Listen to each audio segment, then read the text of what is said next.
4 substituent आ गए। सुनेंगे अच्छी तरह से जो मैं बोल रहा हूं बेटा। यहां पर 4 सब्स्टिट्यूएंट आ गए हैं। अब बात आती है कि सब्स्टिट्यूएंट को हम क्या लिखें। बेटा C double bond ONH2 amide आया है, तो ये भी C डबल बॉन्ड N है, तो ये भी कहीं ना कहीं एमाइड एज सब्स्टिट्यूएंट है। लेकिन दोनों एमाइड एज सब्स्टिट्यूएंट अलग अलग तरीके से आया है। अगर इसकी बात करें एमाइड एज सब्स्टिट्यूएंट, तो इसमें एमाइड का C double bond O parent carbon chain से डायरेक्टली अटैच है। इसके एमाइड एज सब्स्टिट्यूएंट की बात किया जाए तो एमाइड का N पैरेंट कार्बन चेन से डायरेक्टली अटैच है।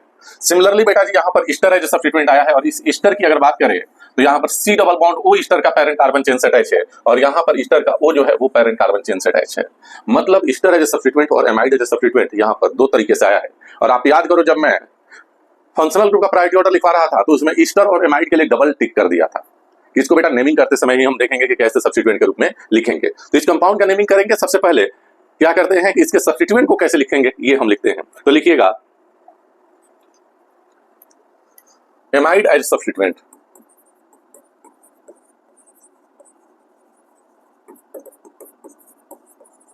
Amide as substituent. एमाइड जो आया है बेटा एज सब्स्टिट्यूएंट आया है, दो तरह से आ सकता है जी, दो तरह से एमाइड एज सब्स्टिट्यूएंट आ सकता है। Case 1,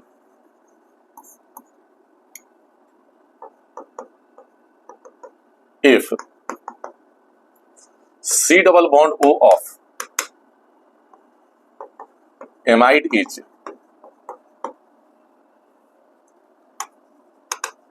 directly attached to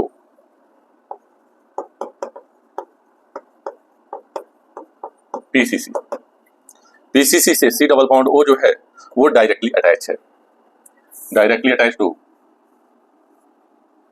PCC।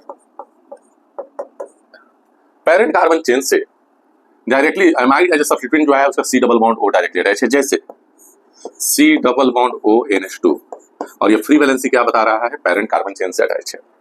तो बेटा याद करो, मैंने बताया था कि जो डायरेक्टली अटैच होगा उसे बाद में लिखा जाएगा, और जो बाद में अटैच होगा उसे पहले लिखा जाएगा। तो डायरेक्टली अटैच कौन है बेटा, यहाँ पर पैरेंट कार्बन चेन से C डबल बॉन्ड O, इसको बाद में लिखा जाएगा जी। और C डबल बॉन्ड O को हम लोग बोलेंगे कार्बोनिल। NH2 बाद में अटैच है, NH2 को पहले लिखा जाएगा, और NH2 को बोलते हैं बेटा एमाइनो। तो इसका जो नाम होगा जी क्या हो जाएगा, एमाइनो कार्बोनिल। इसका नाम क्या हो जाएगा, एमाइनो कार्बोनिल। केस 2 की बात करते हैं। Case 2, if nitrogen of amide is directly attached to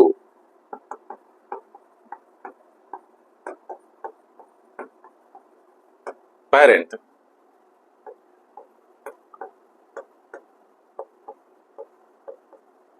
carbon chain। if nitrogen of amide is directly attached to parent carbon chain, तो बेटा ये हो गया N, इस N के साथ कौन है बेटा H है, यहां पर हो गया बेटा C डबल बॉन्ड O, और यहां पर मान लो कि कोई R ग्रुप आ गया। तो देखो जो डायरेक्टली अटैच होता है बेटा जी उसे बाद में लिखते हैं, तो ये NH अमाइनो हो गया, इसे बाद में लिखा जाएगा जी। और जो C डबल बॉन्ड OR है उसे पहले लिखा जाएगा, तो नाम क्या हो जाएगा, एल्केनोइल अमाइनो। जैसे ये एक कार्बन और इधर एक कार्बन, दो कार्बन हो गया तो नाम हो जाएगा इथेनोइल अमाइनो, तीन कार्बन हो गया तो नाम हो जाएगा प्रोपेनोइल अमाइनो। क्लियर और नॉट बेटा। तो जो डायरेक्टली अटैच है उसे बाद में लिखेंगे। चलो इन दोनों सब्स्टिट्यूएंट का पहले नाम लिख देते हैं।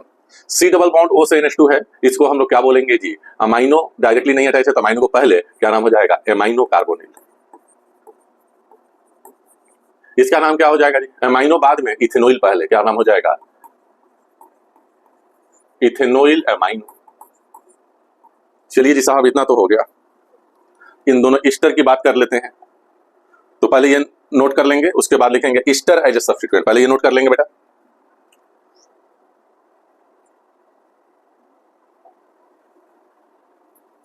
Easter as substituent.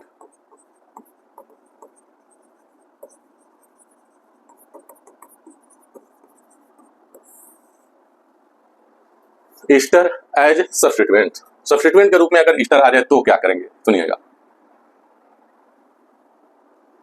इसमें भी दो केसेस आएंगे। Case 1, if C double bond O of Easter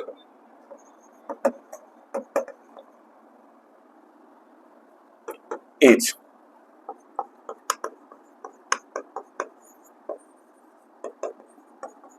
directly attach to PCC, और दूसरा case 2,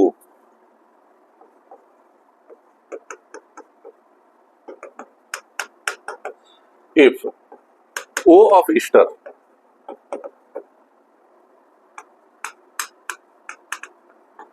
is directly attached to पीसीसी। एग्जाम्पल के तौर पे मान लो कि यहां पर आ गया C double bond O R, और यहां पर आ गया O C double bond O R। Directly attach है कौन है बेटा? कार्बोनिल। कार्बोनिल बाद में लिखा जाएगा, इसके लिए कार्बोनिल जो है बेटा वो बाद में लिखा जाएगा।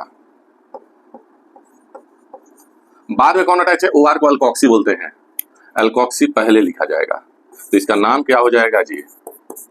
Alkoxy carbonyl. जैसे ये CH3 रहा तो नाम हो जाएगा मिथॉक्सी कार्बोनिल, C2H5 रहेगा वो C2H5 तो ethoxy carbonyl.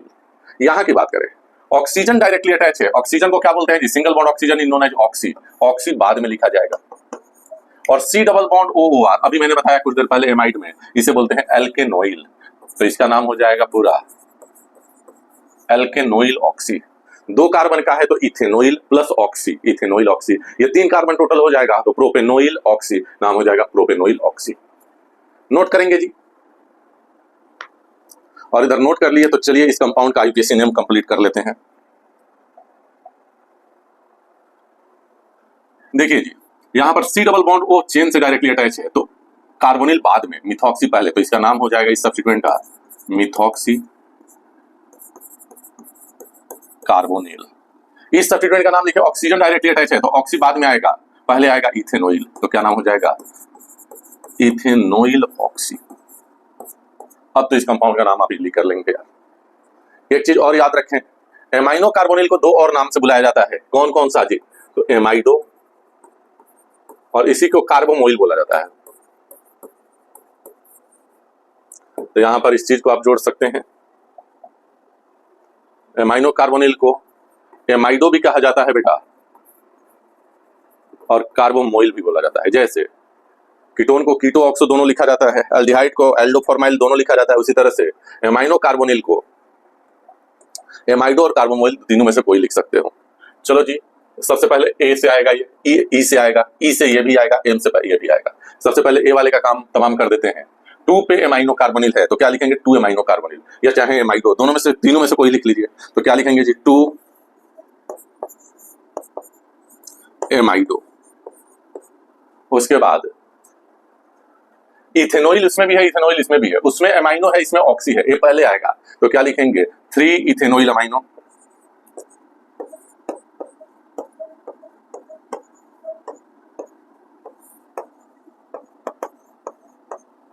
And 4 ethanoyl oxy.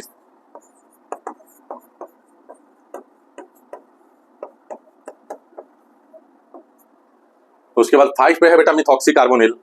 Sir नाम कुछ बड़ा नहीं जा रहा है, कंसेप्ट तो बड़ा आ रहा है बेटा। 5